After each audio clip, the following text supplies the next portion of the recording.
Welcome back to this episode of Pop's Arcade.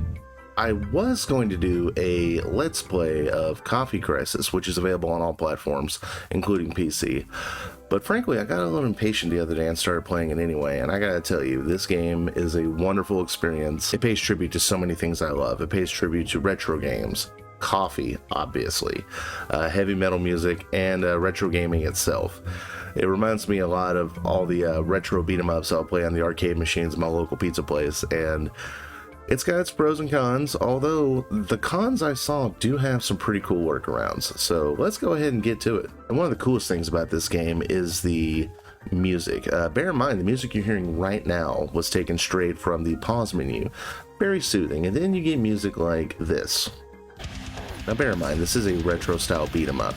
You have two playable characters, both of which are baristas, one of which is Nick, who is armed with a big bag of coffee beans, and you have Ashley. I'm not sure what Ashley is armed with. I made black coffee at home type, so I'm guessing it's like a roaster or something.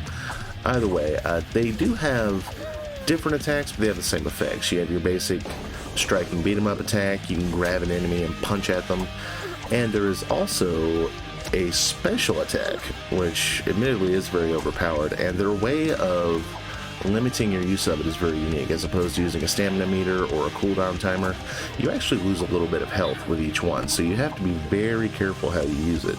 It's very unique, and in this game you do have various enemy types. You have aliens, what I presume to be government agents, you have a cameo from a very famous YouTuber or two, and you also fight evil robotic versions of yourself, and you fight the elderly. Now, one drawback of this game, and bear in mind, as much as I love old school style beat 'em ups, again, very nostalgic for it, I'm not very good at them, so you may have a different opinion on this than I do, but this game is hard.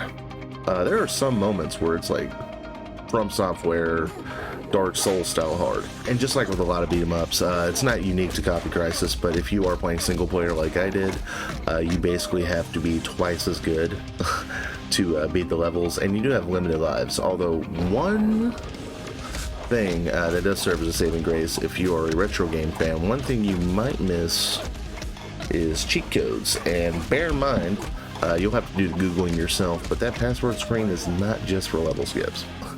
And full disclosure, I did take advantage of that feature later on in the game. But overall, Coffee Crisis is a fun, quirky beat 'em up, and even though it is very difficult, they do give you an out.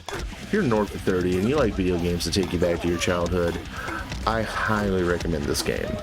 It's available on all platforms, and I believe it's also available on Sega Genesis cartridges. That might be limited edition. You'll have to look into that.